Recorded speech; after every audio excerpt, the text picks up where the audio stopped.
So good day everyone, good day sir. So training needs analysis for bookkeeping and C3, impartial fulfillment for the requirements for Prof Edoc 10 work-based learning. So with emphasis on trainers methodology submitted to Mr. Don Raymond L. Bermundo, submitted by Vladimir G. Canvas, student from Bachelor of Technical Vocational Teacher Education, major in Food Service Management.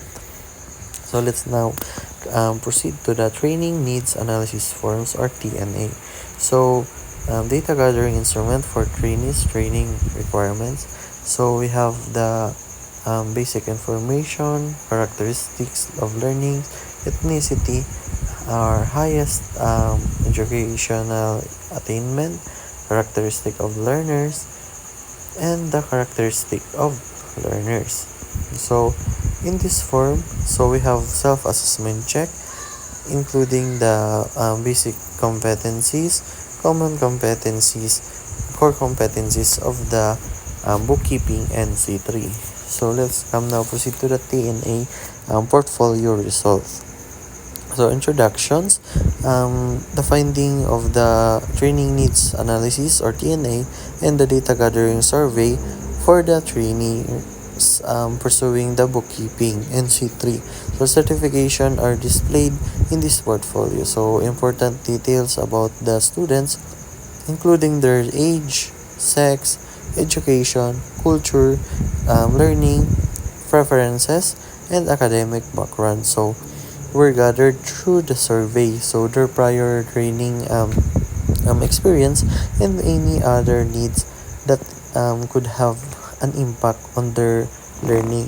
So we're also examined these aids, the trainer in comprehending the traits of the students and arranging the instructions to suit their skills and circumstances.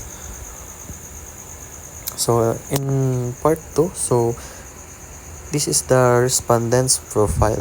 So average grade in English, so all my respondents is 85 to 89 grade in English.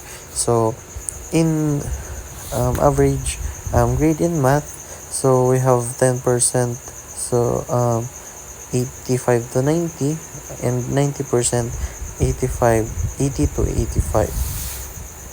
So in sex distribution, so all my respondents is female. In the cultural background, 100%,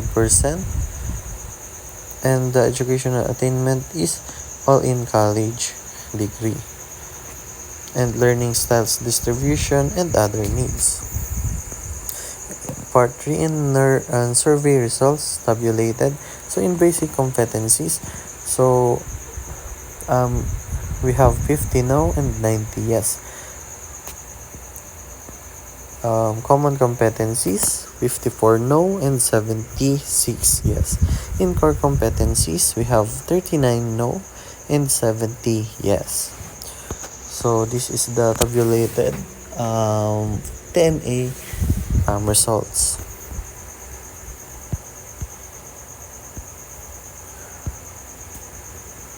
So this is the photo of in the municipality of Nabua.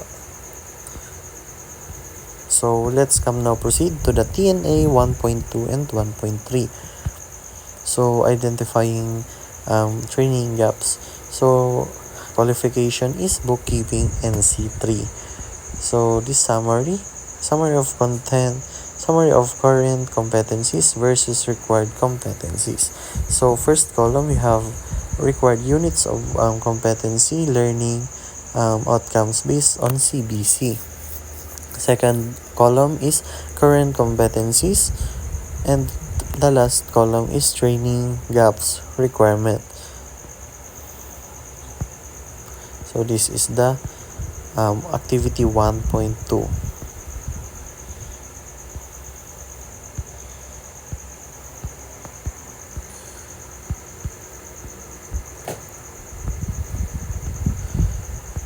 Out of 8 out of 10 and 9 out of 10 10 over 10. So this is activity number 2.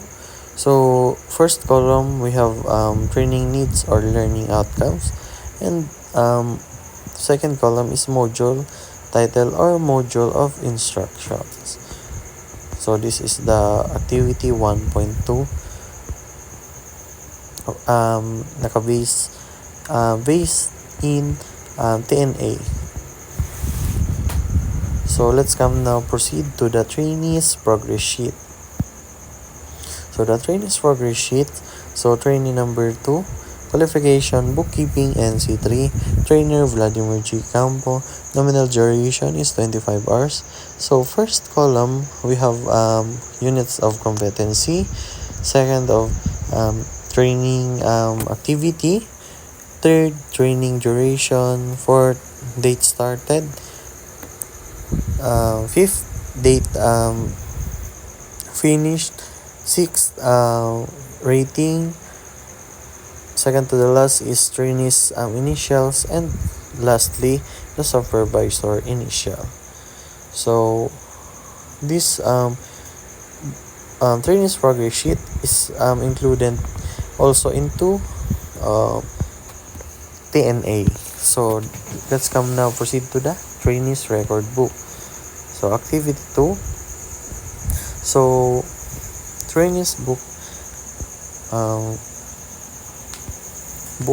is trade area bookkeeping, institution Camarines Polytechnic Colleges, qualification bookkeeping NC3, training duration 25 hours, vocational instruction, supervisor's names is Dr. Patrick Gerard A. Paulino. So we have the trainees record book including, so in qualification, title bookkeeping NC3. First column we have learning outcomes. We have learning outcomes, second task or activity required, date accomplished, and supervisor's remarks. So let's now proceed to the list of tools, equipment, and materials. So recommended list of tools, equipment, and materials required in every workstation for bookkeeping NC3. In the first column, we have trainees training required, second training activity or task, and the tools, equipment, and materials.